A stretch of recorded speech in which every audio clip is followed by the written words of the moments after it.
Myanmar থেকে rare earth চুরি করছিল চীন। ভারত সেনা পাঠাতেই সেটা বন্ধ হয়ে গেল। দেখুন ও শুনুন সুবীর কি বলছে। ভারত মায়ানমারে চীনের ষড়যন্ত্রের কথা আগেই জানতে পেরে গেছিল। ভারত মায়ানমারের সীমান্তে সেনা পাঠিয়ে পুরোপুরি ঘিরে নিয়েছিল। চীনের প্রেসিডেন্ট এখন বুঝতে পারছে না যে কি করবে। ভারত কখন এটা কিভাবে করলো সেটা চীন জানতেই পারেনি। চীন ভেবেছিল আমি চুপচাপ কাজ করে বেরিয়ে যাব, ভারত জানতেও পারবে না। কিন্তু ভারতের অভিমুখী পাল্টে দিয়েছে। মায়ানমারের এই এলাকা ভারতের নর্থ ইস্টের সঙ্গে যুক্ত। মায়ানমারের জমির নিচে এমন ভান্ডার লুকিয়ে আছে যা সোনার থেকেও দামি।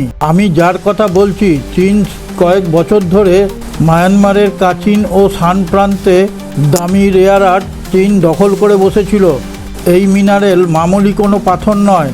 এটা ছাড়া আপনার হাতে থাকা স্মার্টফোন তৈরিই হবে না। বর্তমানের হাইটেক ইলেকট্রিক গাড়ি এই মিনারেল ছাড়া 1 ইঞ্চিও নড়ানো যাবে না। শুধু এইটাই নয়, আমাদের দেশকে রক্ষা করে যে fighter jet, guided missile system ও র্যাডার টেকনোলজি এই মিনারেল ছাড়া তৈরিই হবে না। চীন মায়ানমারের এই এলাকায় এমন জাল বুনেছে, সেখানকার ইকোনমি ও লোকাল বিদ্রোহীদের নিজের হাতের মধ্যে ঢুকিয়ে নিয়েছে। যেমন করে খুশি চালনা করছে।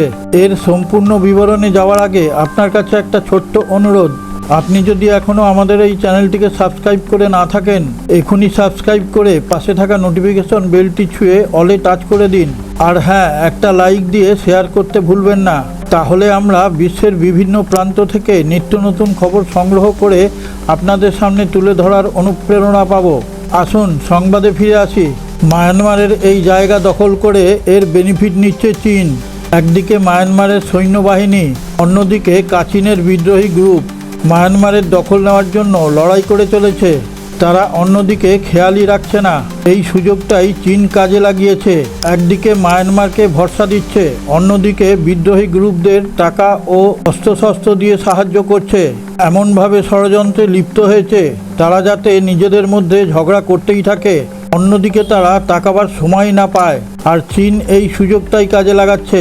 পুরো দুনিয়ায় যে রেয়ার আর্থ উৎপন্ন হয় তার একটা বড় অংশই এইখান থেকে উৎপন্ন হয়। চীন যেভাবে এই রেয়ার আর্থ থেকে তৈরি হওয়া চুম্বকের ব্যবসা মনোপলি করে নিয়েছে, চীন ইচ্ছে করলে গোটা বিশ্বের চালিকা শক্তিকে বন্ধ করে দিতে পারে। টেক ইন্ডাস্ট্রি এই মিনারেল আর্থের উপরেই নির্ভরশীল। রেয়ার আর্থ থেকে যে চুম্বক তৈরি হয়, এই চুম্বকের মাধ্যমেই টেক ইন্ডাস্ট্রি চলে।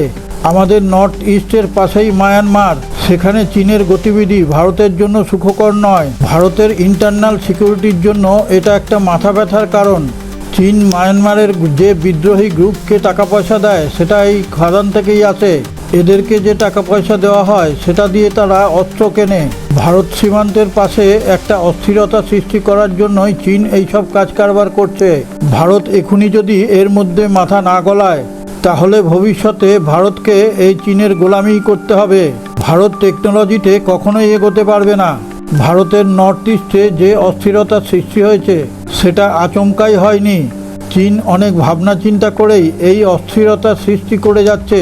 চীন অনেক ভাবনা চিন্তা করে এই লড়াইকে টিকিয়ে রাখছে যাতে অন্য কোনো দেশই এখানে ঢুকতে না পারে। তাদের চিন্তা ভাবনার মধ্যেই রয়েছে ভারত।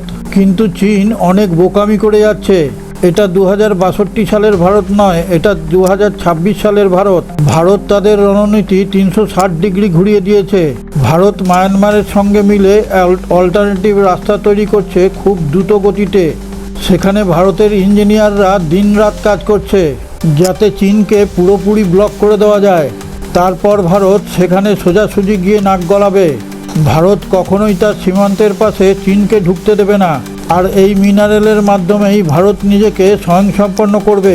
এই সীমান্তে ভারতীয় সৈন্যবাহিনী বাড়িয়ে দেওয়ার অর্থই হচ্ছে চীনকে উৎখাত করা। এই সম্পূর্ণ ভিডিওটা দেখার পর আপনি আমাদের চ্যানেলের কমেন্টে গিয়ে আপনার সুচিন্তিত মতামত প্রকাশ করুন। আর জয় হিন্দ কথাটা অবশ্যই লিখবেন। সারে জাহাঁ সে আচ্ছা হিন্দুস্তান হামারা হামারা, सारे जहां से अच्छा।